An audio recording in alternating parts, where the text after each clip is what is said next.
Hello everyone. स्वागत है आप सभी का आपके अपने YouTube channel Ravi study IQ GK पर। और आज के इस वीडियो में हम डिस्कस करेंगे ज्योग्राफी के टॉप 50 इंपॉर्टेंट क्वेश्चन और ये है इस सीरीज़ का सेट नंबर 7। तो आज की वीडियो आपके लिए काफ़ी इंपॉर्टेंट होने वाली है। यदि आप किसी भी एग्ज़ाम की तैयारी करते हैं और उसमें ज्योग्राफी पूछी जाती है तो ये वीडियो आपके लिए काफ़ी यूज़फुल होने वाली है। तो शुरू करते हैं आज की वीडियो, जिसका पहला प्रश्न रहेगा कि माउंट मैकिनले किस महाद्वीप का सबसे ऊंचा पर्वत है। तो यहाँ पर माउंट मैकिनले की बात की गई है, तो ये सबसे ऊंचा पर्वत है उत्तरी अमेरिका में। ऑप्शन नंबर ए आपका यहाँ पर सही हो जाएगा, यानी कि उत्तरी अमेरिका का सबसे ऊंचा पर्वत अगर हम बात करें तो ये है आपका माउंट मैकिनले। माउंट मैकिनले की जगह अगर यहाँ पे माउंट डेनाली लिखा होता तो ये भी बिल्कुल सही होता। तो दोनों ही इसके नाम सही हैं, mount McKinley and mount Denali. Other option को डिस्कस करें तो देखिए दक्षिण अमेरिका, तो इसमें आपको देखने के लिए मिलेगा अकांकगुआ, तो ये ध्यान रखना है। यूरोप में जो सबसे ऊंचा पर्वत है तो ये है एल्ब्रस, ये ध्यान रखना है। और अफ्रीका की बात करें तो इसमें है किलिमंजारो, तो ये भी आपको इसमें ध्यान रखना है। ठीक है, तो यहाँ पर पूछे माउंट मैकिनले, तो राइट आंसर होगा ऑप्शन नंबर ए उत्तरी अमेरिका। नेक्स्ट आपका प्रश्न आएगा, कौन सा देश विश्व का कहवा पात्र के नाम से जाना जाता है। तो कहवा पात्र की बात करें तो सही आंसर होगा ऑप्शन नंबर डी, यानी कि ब्राज़ील। और यहाँ पे जो कहवा पात्र है इसको कहा जाता है फजेंडा, तो ये भी आपको इसमें ध्यान रखना है। सबसे ज़्यादा कॉफ़ी प्रोडक्शन की बात करें तो ये ब्राज़ील में होती है। उसके बाद नंबर आता है सेकंड नंबर पे वियतनाम, और उसके बाद आता है कोलंबिया। तो ये भी तीनों आपको इसमें ध्यान रखने हैं। नेक्स्ट प्रश्न है आपका, विश्व का सबसे बड़ा महाद्वीप ये कौन सा है, यानी कि सबसे बड़ा कॉन्टिनेंट। तो सबसे बड़ा कॉन्टिनेंट ये है एशिया, ऑप्शन नंबर ए। एशिया के बाद जो सबसे छोटे की अगर हम बात करें तो ये है ऑस्ट्रेलिया, ये भी ध्यान रखना है। यानी कि सबसे बड़ा कॉन्टिनेंट तो ये है एशिया और सबसे छोटा तो ये है ऑस्ट्रेलिया। हमारे पास टोटल कितने कॉन्टिनेंट हैं? टोटल 7 कॉन्टिनेंट हैं। अगर हम इनको इनके साइज़ के अकॉर्डिंग अरेंज करें तो कुछ सीक्वेंस ऐसा बनेगा, पहले नंबर पर आएगा एशिया, फिर आएगा अफ्रीका, उसके बाद उत्तरी अमेरिका, दक्षिणी अमेरिका, अंटार्कटिका, यूरोप और फिर ऑस्ट्रेलिया। तो ये सीक्वेंस भी आपको याद रखना है, कई बार अरेंज करने के लिए भी दे देते हैं, तो सीक्वेंस भी आप इसमें ध्यान रखेंगे। नेक्स्ट आपका प्रश्न है, भूमध्य सागर किन 2 समुद्रों के बीच में स्थित है। तो देखिए भूमध्य सागर यानी कि मेडिटेरियन सी, तो आप लोकेशन देख सकते हो, ये किसी भी और मतलब कह सकते हो कि समुद्रों के बीच में स्थित नहीं है। इधर भी आपको देखिए सारी कंट्रीज़ दिखाई दे रही हैं, इधर भी आपको कंट्रीज़ दिखाई दे रही हैं, तो ये खुद में क्या है, एक है। तो ऑप्शन नंबर सी आपका यहाँ पर सही हो जाएगा। लेकिन इसके अलावा आपको एक मोस्ट इंपॉर्टेंट चीज़ यहाँ पर याद रखनी है, ये स्ट्रेट ऑफ जिब्राल्टर। अब स्ट्रेट ऑफ जिब्राल्टर क्या है, तो अटलांटिक ओशियन को मेडिटेरियन सी से जो अलग करे या फिर जोड़े, आप कह सकते हो ये क्या है, ये स्ट्रेट ऑफ जिब्राल्टर ही है। क्योंकि सिर्फ एक ही रास्ता, अगर किसी को अटलांटिक से होके मेडिटेरियन सी में आना है तो सिर्फ यही रास्ता बचता है स्ट्रेट ऑफ जिब्राल्टर का। तो मोस्ट इंपॉर्टेंट है, याद रखना स्ट्रेट ऑफ जिब्राल्टर किस किस के बीच में है, स्पेन और मोरक्को। तो यहाँ पर पूछा है भूमध्य सागर किन 2 समुद्रों के बीच में है, तो ध्यान रखना ये खुद में ही एक सागर है। नेक्स्ट है, किस ग्रह को नीला ग्रह भी कहते हैं, यानी कि ब्लू प्लैनेट, तो ये कहा जाता है पृथ्वी को। अब इसके पीछे इसको ब्लू प्लैनेट कहते हैं, पीछे का रीज़न तो मोस्टली सबको पता ही होता है, क्योंकि यहाँ पर बहुत ज़्यादा अमाउंट में पानी है और पानी की अवेलेबिलिटी की वजह से ही इसको ब्लू प्लैनेट का दर्जा दिया गया है, यानी कि इसको नीला ग्रह कहा गया है। ठीक है, तो ऑप्शन नंबर ए आपका यहाँ पर सही हो जाएगा। अदर ऑप्शन को डिस्कस करें तो देखिए शनि के पास सबसे ज़्यादा जो है उपग्रह स्थित है, मतलब उपस्थित है फिलहाल। मार्स की बात करें तो उसको रेड प्लैनेट के नाम से कहते हैं, और शुक्र की बात करें तो उसको पृथ्वी की जुड़वा बहन के नाम से जाना जाता है। नेक्स्ट आपका प्रश्न है, चंद्रमा पृथ्वी का एक चक्कर कितने दिनों में लगाता है। तो ये लगाता है 27.3 दिन, यानी कि ऑप्शन नंबर सी आपका यहाँ पर सही हो जाएगा। अब देखिए चंद्रमा जो है वो अभी मैंने क्वेश्चन आपको बताया और ये अभी न्यूज़ में भी था, कई बार मैं आपको बता चुकी हूँ और हमने वीडियो भी बनाई थी। किस चीज़ के लिए न्यूज़ में है, बिकॉज ऑफ चंद्रयान 3। ठीक है, तो उसके लिए न्यूज़ में था, ये भी ध्यान रखना है। इसकी लॉन्चिंग डेट, कब ये लॉन्च हुआ, कहाँ पर लॉन्च हुआ, तो ये मैं आपको एक क्विक बता देती हूँ। तो ये लॉन्च किया गया था 14 जुलाई में, और ये लैंड हुआ है 23 अगस्त को, और इसी दिन हम मनाते हैं नेशनल स्पेस डे। ठीक है, अभी ये डिक्लेयर हुआ है। किसके द्वारा लॉन्च किया गया है? इसरो के द्वारा। और कहाँ पर गया है ये? साउथ के मतलब जो मून है उसके साउथ पोल पर, यानी कि दक्षिणी ध्रुव पर। तो ये भी इसमें आपको ध्यान रखना है। नेक्स्ट आपका प्रश्न है, हेली धूमकेतु की अवधि ये क्या है, यानी कि कितने वर्षों के बाद ये दिखाई देता है और अब कब दिखाई देगा? तो देखिए लगभग 76 वर्ष के बाद ये दिखाई देता है। लास्ट टाइम जो दिखाई दिया था वो था 1986 में, और अब जो नेक्स्ट दिखेगा वो दिखेगा 2062 में। तो ये भी आपको इसमें ध्यान रखना है। ठीक है, आपसे पूछ सकते हैं, ऐसे ना पूछ के आपको इस तरीके से पूछ सकते हैं, तो दोनों ही कंडीशन में आपको प्रिपेयर रह के चलना है। नेक्स्ट आपका प्रश्न है, पृथ्वी की सतह पर भूकंप के केंद्र के ठीक ऊपर के बिंदु को क्या कहा जाता है? तो भूकंप के ऊपर, जैसे सपोज यहाँ पे आपका भूकंप है, इसके ऊपर का जो सेम ये पॉइंट होता है इसको क्या कहते हैं? तो इसको कहा जाता है एपिसेंटर। ऑप्शन नंबर सी। इसको आप ट्राई करें कि इंग्लिश में ही याद रखें, क्योंकि कई बार एग्जामिनर डायरेक्टली इंग्लिश में ही टर्म को लिख देता है। तो देखिए एपिसेंटर इसका सही आंसर होगा ऑप्शन नंबर सी। नेक्स्ट आपका प्रश्न है, ओजोन वायुमंडल की निम्नलिखित परतों में से किस में मौजूद होती है? तो ओजोन की बात करें अगर हम, तो वायुमंडल की कौन सी परत में होती है? तो ये होती है समताप मंडल। Option number B. अब समताप मंडल ये कहाँ है? यहाँ पे आप देख सकते हैं, यह है स्ट्रेटोस्फेयर, और यहीं पे मौजूद होती है ओजोन। और ओजोन का फॉर्मूला होता है O3, और ये हमें किस चीज़ से बचाती है? जो सन की हार्मफुल रेज होती हैं, यूवी रेज, उनसे ये हमें प्रोटेक्ट करती है। क्योंकि अगर डायरेक्टली यूवी रेज हमारी स्किन पर आती हैं तो हमें स्किन कैंसर होने का खतरा बढ़ जाता है। अभी हाल ही में देखा गया है कि अंटार्कटिका और एक दो प्लेस और है, वहाँ पर होल देखा गया है, और इसीलिए हमें अपना जो भी कंजप्शन है, जिसकी वजह से जो ये ओजोन डिप्लेशन होता है, इनको कंट्रोल करना चाहिए। स्पेशली ये होता है CFCs की वजह से। तो ये भी आपको ध्यान रखना है। और 16 सितंबर को ओजोन डे बनाते हैं, ये भी ध्यान रखना है। तो यहाँ पे पूछा है ओजोन वायुमंडल की किस परत में है? तो सही आंसर है ऑप्शन नंबर बी, यानी कि समताप मंडल। नेक्स्ट आपका प्रश्न है, सिस्मोग्राफी किसका विज्ञान है? तो सिस्मोग्राफी की बात करें तो ये विज्ञान है भूकंप का।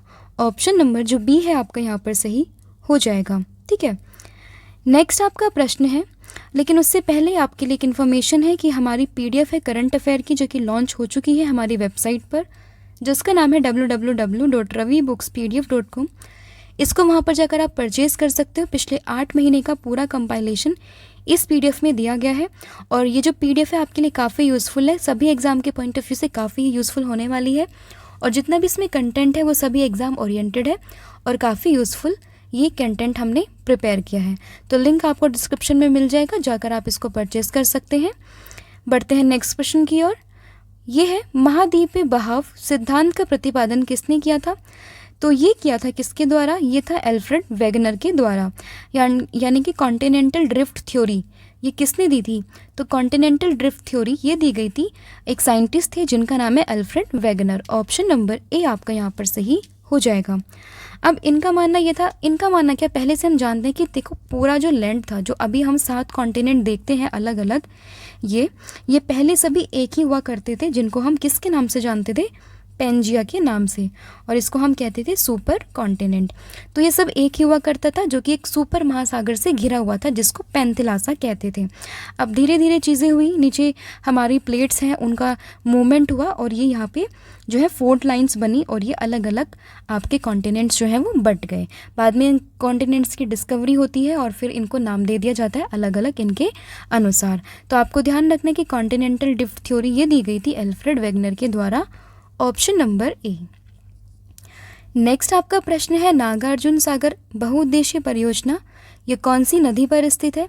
तो नागार्जुन की बात करें तो ये स्थित है, देखिए, कृष्णा नदी पर। याद करने की ट्रिक मैं आपको बताई थी, आप इसको नाग से रिलेट कर सकते हो। आपने कभी अगर कृष्णा मतलब एपिसोड देखा होगा तो उसमें एक सीन आता है जिसमें गोवर्धन पर्वत को उठाते हैं और वो बोल जाती है समुद्र में, तो वो नाग बाहर निकलते हैं, कुछ इस तरीके से सीन है।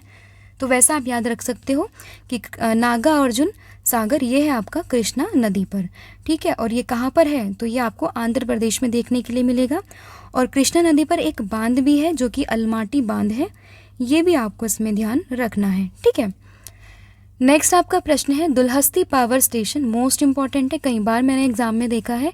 तो देखिए, दुलहस्ती पावर स्टेशन की बात करें तो ये है आपका कहाँ पर, ये है जम्मू कश्मीर के किश्तवाड़ ज़िले में। ठीक है, ये आपको ध्यान रखना है। और ये कौन सी नदी पर है, आपसे ये पूछा गया है। तो नदी की अगर हम बात करें तो ये है आपका सतलज नदी पर। ऑप्शन नंबर दुल्हस्ती ना, हाँ सॉरी, ये चिनाब नदी पर है। Option number B. और ये कहाँ पर है, तो ये है जम्मू कश्मीर में, और वो भी कहाँ पर, किश्तवाड़ एक ज़िला है, वहाँ पर ये आपको देखने के लिए मिलेगा। और किश्तवाड़ वहाँ पर एक राष्ट्रीय उद्यान भी है, ये भी आप याद रख सकते हैं। तो दुल्हस्ती पावर स्टेशन ये कौन सी नदी पर है, तो ये है चिनाब, ये आपको इसमें ध्यान रखना है। नेक्स्ट आपका प्रश्न है, उत्तर प्रदेश में रानी लक्ष्मीबाई बांध परियोजना निर्मित है, ये किस नदी पर है, तो ये है आपकी बेतवा नदी पर। अभी यूपी में यूपी पैट का एग्जाम आने वाला है, तो उसके पर्सपेक्टिव से इंपॉर्टेंट हो जाता है क्वेश्चन, क्योंकि यूपी स्पेसिफिक है। तो ऑप्शन नंबर जो सी है आपका यहाँ पर सही हो जाएगा, बेतवा नदी पर। नेक्स्ट आपका प्रश्न आएगा कि हैदराबाद और सिकंदराबाद के बीच में कौन सी झील स्थित है, तो इन दोनों के बीच में जो झील स्थित है इसका नाम है Hussain Sagar. Option number A. अब देखिए, ये आप देख सकते हैं हुसैन सागर झील, और ये जो स्टैचू लगा हुआ है ये किसका है, ये गौतम बुद्ध जी का है, ये भी आपको यहाँ पर ध्यान रखना है। और ये जो झील पानी प्राप्त करती है ये करती है मूसी नदी से। और हैदराबाद भी किस नदी के किनारे बसा हुआ है, तो ये भी मूसी नदी के किनारे बसा हुआ है, तो ये आपको इसमें ध्यान रखना है। और ये जो स्टैचू है गौतम बुद्ध जी का, ये खड़ा है किस पर, जिब्राल्टर रॉक पर ये बना हुआ है। नेक्स्ट आपका प्रश्न है, पंचगंगा और दूधगंगा किसकी सहायक नदी है, तो ये जो दोनों है पंचगंगा और दूधगंगा, ये है सहायक नदी किसकी, कृष्णा की। तो ऑप्शन नंबर ए आपका यहाँ पर सही हो जाएगा। इसके अलावा जो कृष्णा की सहायक नदियाँ हैं वो हैं आपकी व्याना, कोयना, ये दो मैंने आपको बताई है, पंचगंगा और दूधगंगा। उसके बाद आपकी आ जाएगी मालप्रभा और घाटप्रभा, और एक है आपकी तुंगभद्रा। ये सभी क्या है, ये कृष्णा की सहायक नदियां हैं, तो ये भी आपको इसमें ध्यान रखना है। नेक्स्ट आपका प्रश्न आएगा, सुंदरवन का डेल्टा कौन सी नदी बनाती है, तो सुंदरवन का डेल्टा ये बनाती है Ganga Brahmaputra river. Option number C आपका यहाँ पर सही हो जाएगा। और ये किस शेप में है, ये ट्रायंगुलर शेप में देखने के लिए मिलेगा। और विश्व का सबसे बड़ा डेल्टा ये आपका सुंदरवन डेल्टा ही है। नेक्स्ट आपका प्रश्न है, गंगा नदी को बांग्लादेश में किस नाम से जानते हैं, तो गंगा नदी को बांग्लादेश में जानते हैं पद्मा के नाम से। तो ऑप्शन नंबर जो ए है आपके यहाँ पर सही हो जाएगा। और यमुना की बात करें तो जो ब्रह्मपुत्र रिवर है ये जानी जाती है बांग्लादेश में यमुना के नाम पर। और जब गंगा और ब्रह्मपुत्र का संगम होता है तो इसको कहते हैं मेघना, तो ये भी आपको इसमें ध्यान रखना है। नेक्स्ट आपका प्रश्न है, हिमाचल प्रदेश में कौन सा दर्रा स्थित है, तो देखिए इसका सही आंसर ये हो जाएगा आपका कौन सा, Shiv Kila. Option number A. देखिए जोजिला की बात करें तो ये आपको देखने के लिए मिलेगा लद्दाख में, और वही बात करें नाथुला और जलपला की तो ये है दोनों सिक्किम में। तो यहाँ पर जो बचा है शिव किला, तो ये है कहाँ पर, हिमाचल प्रदेश में। नेक्स्ट आपका प्रश्न है, नंदा देवी शिखर ये कहाँ पर स्थित है, तो नंदा देवी शिखर ये स्थित है आपका उत्तराखंड में। ऑप्शन नंबर जो बी है आपका यहाँ पर सही हो जाएगा। अब देखिए नंदा देवी शिखर जो है ये यूनेस्को की विश्व विरासत स्थल में शामिल किया गया है, ये भी ध्यान रखना है। और कब शामिल किया गया था, 1988 में। अब देखिए बात मैंने करी है आपसे विश्व विरासत स्थल यानी कि वर्ल्ड हेरिटेज साइट की, तो मैं आपको बता दूं रिसेंटली ही 2 नए स्थल को शामिल किया गया है भारत की ओर से, जो कि कौन से हैं, एक है शांति निकेतन और दूसरा है आपका होयसल के मंदिर। और अभी टोटल कितने स्थल हो गए हैं भारत में, तो ये हो गए हैं 42, तो ये भी ध्यान रखना है। नेक्स्ट है एडमंड हिलेरी और तेंजिंग नोर्गे द्वारा विश्व की सर्वोच्च चोटी जिसका नाम है माउंट एवरेस्ट पर सबसे पहले किस वर्ष विजय प्राप्त की है, तो ये की है इन्होंने 1953 में। ऑप्शन नंबर जो बी है आपका यहाँ पर सही हो जाएगा। और डेट क्या थी, 29 मई। और इसी दिन को हम किस रूप में मनाते हैं, एवरेस्ट डे के नाम से हम इसको मनाते हैं। एडमंड हिलेरी ये न्यूजीलैंड से थे, तेंजिंग नोर्गे ये भारत के थे, और ये पहले व्यक्ति थे जो कहाँ पर गए थे, माउंट एवरेस्ट की ऊंचाई चढ़ाई इन्होंने की थी। वुमेन की अगर हम बात करें तो ये जापान से थी, जुंको तबई, तो ये भी आपको इसमें ध्यान रखना है। नेक्स्ट आपका प्रश्न है 49 डिग्री नॉर्थ अक्षांश किस किस के बीच में सीमांकन है, तो 49 डिग्री की बात करें कई बार मैं आपको बता चुकी हूँ, तो ये है यूएसए और कनाडा के बीच में। Option number D. Other option को डिस्कस करें तो देखिए उत्तरी और दक्षिण कोरिया के बीच में, तो यह है 38 पैरेलल लाइन।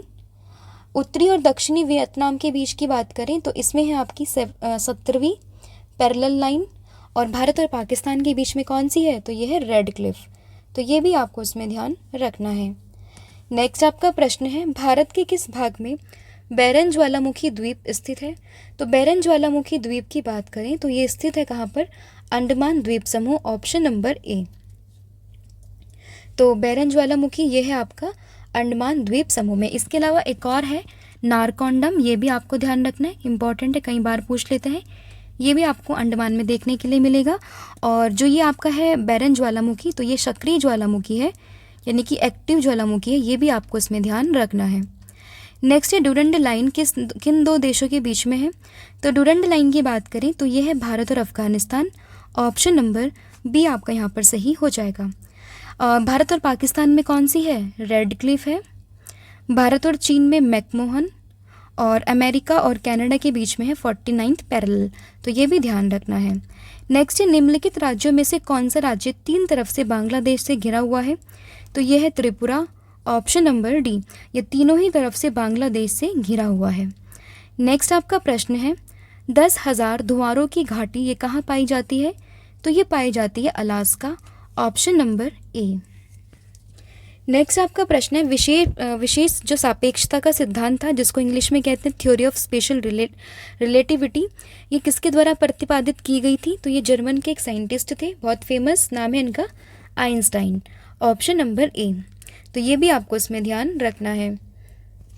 नेक्स्ट आपका प्रश्न है एशिया का सबसे बड़ा द्वीप ये कौन सा है। तो एशिया का सबसे बड़ा द्वीप तो ये है आपका बोर्नियो, ऑप्शन नंबर ए। एशिया का सबसे बड़ा है, लेकिन विश्व का ये तीसरे नंबर का सबसे बड़ा द्वीप है, तो ये भी ध्यान रखना है। जावा सुमात्रा की बात करें, दोनों इंडोनेशिया में काफ़ी फेमस है, और श्रीलंका ये भारत से नीचे की तरफ यहाँ पे देखने के लिए मिलता है। और बीच में कौन सा स्ट्रेट है, पाक स्ट्रेट है, तो ये भी इसमें आपको ध्यान रखना है। नेक्स्ट आपका प्रश्न है निम्नलिखित में से कौन सी नदी यूरोप में नहीं बहती है। तो यूरोप में ना बहने वाली नदी तो ये है Fly river, option number B. और ये कहाँ बहती है, तो ये बहती है पपुआ न्यू गिनी, तो ये भी आपको इसमें ध्यान रखना है, ठीक है। इसके अलावा वोल्गा हुई, राइन हुई, एल्बे, ये सभी के सभी कहाँ पर बहती हैं, ये यूरोप में बहती हैं। नेक्स्ट है किस ग्रह को शीतकालीन ग्रह भी कहा जाता है। तो शीतकालीन ग्रह की बात करें तो ये कहते हैं बृहस्पति को, जो कि हमारे जुपिटर का सबसे बड़ा प्लैनेट है। तो ऑप्शन नंबर सी यहाँ पर करेक्ट होगा। और इसको शीतकालीन कहने के पीछे का कारण ये है क्योंकि यहाँ का जो टेम्परेचर है वो औसतन बहुत कम रहता है। तो ऑप्शन नंबर सी आपका यहाँ पर सही हो जाएगा। नेक्स्ट आपका प्रश्न है भारत का दक्षिणी नोक ये क्या है। तो दक्षिणी नोक यानी कि southern tip of India mainland, तो ये है Cape Comorin, option number A. तो ऑप्शन नंबर ए आपको यहाँ पर ध्यान रखना है। अब यहाँ पे कन्फ्यूज़न होता है मेनलैंड और अगर आपसे पूछे बिल्कुल दक्षिणी नोक, तो यहाँ पे ये कॉन्टेक्स्ट है आपका मेनलैंड, तो ये आपका केप कैमरून हो जाएगा इसका सही आंसर। नेक्स्ट है किस भारतीय राज्य की सीमा सर्वाधिक राज्यों की सीमा को स्पर्श करती है। तो ये है यूपी, ऑप्शन नंबर बी। अब यूपी जो है सबसे ज़्यादा राज्यों से अपनी बाउंड्री को शेयर करता है। अब वो कौन कौन से वो हम देख लेते हैं। तो देखिए ऊपर से शुरू करते हैं हम। सबसे पहले यहाँ पर आ जाएगा आपका ये हिमाचल प्रदेश, इसके बराबर में फिर यहाँ पे आप देख सकते हो हरियाणा, फिर है दिल्ली, और इसके अलावा यहाँ पे आप देख सकते हो राजस्थान, मध्य प्रदेश, और ये आपका बिहार, और इधर से आपका ये लगता है बिहार, और यहीं पे आपका लगेगा जो है उत्तराखंड, ठीक है। तो ये आपका कौन कौन से हो गए हैं यहाँ पे, हिमाचल प्रदेश हो गया, उत्तराखंड हो गया, हरियाणा, दिल्ली, राजस्थान, मध्य प्रदेश, झारखंड, छत्तीसगढ़ और बिहार, ठीक है। तो ये भी आपको यहाँ पे ध्यान रखना है। नेक्स्ट आपका प्रश्न है निम्नलिखित में से कौन इसमें सुमेलित नहीं है। आपके पास 4 ऑप्शन दिए गए हैं, कुछ झीलों के नाम है और आपको बताना उनसे संबंधित राज्य। तो देखिए लोकटक झील ये मणिपुर में है, बिल्कुल सही है। सांबर झील राजस्थान में है। लोनार झील ये महाराष्ट्र में है। लेकिन हुसैन सागर झील की बात करें तो ये कर्नाटक में नहीं बल्कि तेलंगाना में है, तो ये भी आपको इसमें ध्यान रखना है। तो ऑप्शन नंबर जो डी है आपके यहाँ पर सही हो जाएगा। नेक्स्ट आपका प्रश्न है जम्मू कश्मीर राज्य का वह हिस्सा जिस पर चीन का अधिकार वो क्लेम करता है वो क्या कहलाता है। तो वो कहलाता है अक्साई चीन, ऑप्शन नंबर सी आपका यहाँ पर सही हो जाएगा। नेक्स्ट आपका प्रश्न है लोनार झील किस राज्य में है? तो लोनार झील ये स्थित है आपका महाराष्ट्र में। ऑप्शन नंबर सी आपका यहाँ पर सही हो जाएगा। अभी 1-2 साल पहले की न्यूज़ है, ड्यूरिंग कोरोना के टाइम पीरियड पे कहा गया था कि जो लोनार लेक है आपकी, यानी कि लोनार झील है, इसका पानी जो है वो रेडिश पिंकिश इस कलर का हो गया है। तो काफ़ी साइंटिस्ट काफ़ी शॉक्ड थे ये सब चीज़ देख के। फिर बाद में रिसर्च हुई तो पता चला एक बैक्टीरिया था वहाँ पर जिसका नाम था हेलो आर्किया। उसी की वजह से वहाँ पर जो था पानी लोनार लेक का ये पिंकिश कलर का हो गया था। नेक्स्ट है नागिन झील, ये कहाँ पर स्थित है? तो नागिन झील की बात करें तो ये स्थित है आपका Jammu Kashmir. Option number A आपका यहाँ पर सही हो जाएगा। नेक्स्ट आपका प्रश्न है फॉरबिडन सिटी के उपनाम से कौन जाना जाता है? तो फॉरबिडन सिटी की बात करें तो दिए गए ऑप्शन में ये है आपका Lhasa. Option number B. Lhasa कहाँ पर है ये? तो देखिए ये तिब्बत में है। और वैसे तो देखिए बेसिकली फॉरबिडन सिटी ये बीजिंग को कहते हैं, चाइना की जो कैपिटल है। लेकिन जो तिब्बत वाला रीजन है इसमें लहासा अपना पॉलिटिकल एडमिनिस्ट्रेशन जो है वो कंट्रोल करके रखता है, तो उसी कॉन्टेक्स्ट में इसको एक फॉरबिडन सिटी कह सकते हैं। तो ऑप्शन नंबर जो बी है आपका यहाँ पर सही हो जाएगा। नेक्स्ट आपका प्रश्न है निम्नलिखित में से किसे भारत का पिट्सबर्ग ये कहते हैं? तो पिट्सबर्ग की बात करें तो ये है आपका जमशेदपुर। ऑप्शन नंबर ए। जमशेदपुर को और किस नाम से जानते हैं? तो इसको टाटा नगर के नाम से भी जाना जाता है, तो ये भी आप इसमें ध्यान रख सकते हैं। और ये किसके लिए फेमस है? स्टील शहर के नाम से भी इसको जाना जाता है। नेक्स्ट है जम्मू कश्मीर की राजधानी श्रीनगर ये किस नदी के तट पर स्थित है? तो अगर हम बात करें जम्मू कश्मीर की राजधानी श्रीनगर तो ये स्थित है झेलम नदी पर, जो कि सिंधु की एक सहायक नदी है। तो ऑप्शन नंबर जो डी है आपका यहाँ पर सही हो जाएगा। नेक्स्ट आपका प्रश्न है तेल एवं प्राकृतिक गैस आयोग की स्थापना कब हुई, यानी कि ONGC की? तो इसकी स्थापना हुई थी 1956 में। Option number D. और डेट थी 14 अगस्त, यानी कि 14 अगस्त 1956 को शुरुआत हुई थी किसकी? ONGC की। तो ये भी आपको इसमें ध्यान रखना है। नेक्स्ट है किस महाद्वीप को विज्ञान के लिए समर्पित महाद्वीप कहा जाता है, यानी कि साइंस या कॉन्टिनेंट डेडिकेटेड टू साइंस? तो ये है अंटार्कटिका। ऑप्शन नंबर सी। अब यहाँ पर देखिए काफ़ी ज़्यादा मात्रा में बर्फ़ देखने के लिए मिलता है थ्रू आउट द ईयर, और इसीलिए यहाँ पे रहना बहुत मुश्किल है। तो कुछ जो साइंटिस्ट हैं वो लोगों ने अपने स्पेस स्टेशन बना रखे हैं रिसर्च के लिए, तो वो यहाँ पर रहते हैं। इंडिया की तरफ से जो रिसर्च स्टेशन है वो है जैसे कि दक्षिण गंगोत्री हो गया, और इसके अलावा मैत्री, भारती, ये सब यहाँ पर क्या है स्टेशन है, ठीक है, भारत की तरफ से। तो ऑप्शन नंबर सी यहाँ पर आपका सही हो जाएगा। नेक्स्ट है मैपल लीफ के नाम से कौन सा देश जाना जाता है? तो मैपल लीफ तो ये है आपका कनाडा, क्योंकि कनाडा के फ्लैग पे भी क्या है मैपल लीफ है। तो ऑप्शन नंबर जो सी है आपका यहाँ पर सही हो जाएगा। नेक्स्ट है किस राज्य में तांबा खनिज का सबसे बड़ा भंडार है? तो यह है Rajasthan. Option number D. Next है भारतीय खनिज पदार्थों का भंडार गृह क्या कहलाता है? तो यह है छोटा नागपुर। ऑप्शन नंबर जो डी है आपका यहाँ पर सही हो जाएगा। फिर है पन्ना, जो कि मध्य प्रदेश में है, एक बहुत महत्वपूर्ण स्थान है। यह निम्न में से किस खदान के लिए फेमस है? तो भारत में जो हीरे की खान है बेसिकली वो पन्ना में ही है, तो राइट आंसर होगा इसका डायमंड, यानी कि हीरा। ऑप्शन नंबर सी। फिर है गंडक परियोजना किन दो राज्यों की संयुक्त परियोजना है? तो गंडक की बात करें तो ये है बेसिकली बिहार और यूपी के बीच में, और कंट्रीब्यूशन इसमें नेपाल का भी है। तो अकॉर्डिंग टू दी ऑप्शन सही आंसर होगा ऑप्शन नंबर ए, बिहार और यूपी। नेक्स्ट क्वेश्चन है आपका इडुक्की जल विद्युत परियोजना किस राज्य में है? तो इडुक्की की बात करें तो ये है आपकी केरल में पेरियार नदी पर ये स्थित है। तो ऑप्शन नंबर जो ए है आपका यहाँ पर सही हो जाएगा। नेक्स्ट आपका प्रश्न है राष्ट्रीय भौतिक प्रयोगशाला ये कहाँ स्थित है? तो ये स्थित है New Delhi. Option number A. फिर है कौन सा देश sugar bowl of the world के रूप में जाना जाता है? तो sugar bowl of the world ये जाना जाता है किसको? क्यूबा को। तो ये है ऑप्शन नंबर ए आपका यहाँ पर सही हो जाएगा। क्यूबा की लोकेशन आप मैप में देख सकते हो, ये है क्यूबा। इसकी कैपिटल तो ये है हवाना, तो ये भी आपको इसमें ध्यान रखना है। और ये बेसिकली आपकी कैरिबियन आइलैंड है उसका ये पार्ट है। तो ये थे आपके top 50 question related to the geography. अब मैं आपसे टेस्ट के 2 प्रश्न पूछूंगी जिनका आंसर आप मुझे कमेंट सेक्शन में बताएंगी। तो पहला प्रश्न है जम्मू कश्मीर की राजधानी को लेकर कि ये श्रीनगर में किस नदी के तट पर स्थित है? और दूसरा प्रश्न है, आपको इन्हें सुमेलित करना है और बताना है इनमें से कौन सा गलत है, और जो गलत है उसका सही आंसर क्या होगा ये भी आप मुझे कमेंट सेक्शन में बताओगे। इसके अलावा PDF मैं आपको बता ही चुकी हूँ, लास्ट 8 महीने की current affair with full updation ये वेबसाइट पर अपलोड हो चुकी है। लिंक डिस्क्रिप्शन में है, जाकर आप इसको चेक कर सकते हैं और साथ ही में इसको परचेज़ भी कर सकते हैं। तो आज के लिए इतना ही है। Thank you so much. Have a good day.